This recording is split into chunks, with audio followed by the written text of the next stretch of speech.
పుష్ప ఏడ?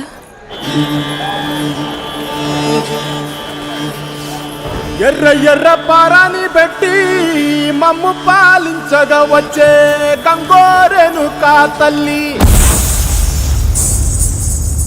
నల్ల నల్ల కాటుగా పెట్టి మమ్ముదయ చూడగా వచ్చే గంగోరెను కా తల్లి,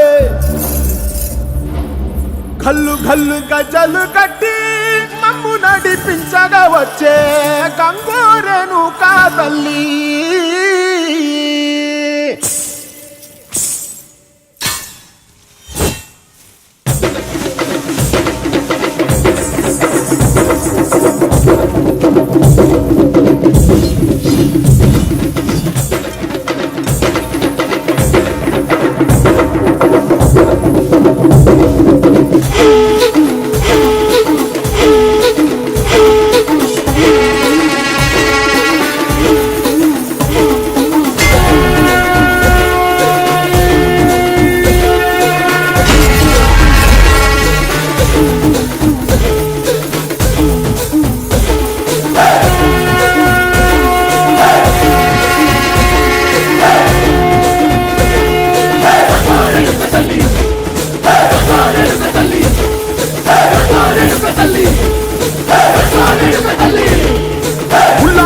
గడ్డి పుల్లోటి వచ్చనమ్మా, చాలారి పూలు పెట్టి జాతరలు నచ్చనమ్మా, ఏ తంగేడు పూలు పెట్టి రంగాణ దూకేనమ్మా, ముక్కు ముక్కెర పెట్టి ముల్లోకాల నెలనమ్మా, ముంగార చూడంగా మున్నూరు కన్నులమ్మా, ఎదుగాల చూడంగా ఏనూరు కన్నులమ్మా, నీ కన్న పెద్ద దిక్కులో కాల ఎక్కడుంది నైవేద్యం పెట్టంగా మా కాడ ఏమిటుంది, మనలన్నీ అలకించి మరణీయవే తల్లి, కన్నా బిడ్డలను కాపాడవే తల్లి.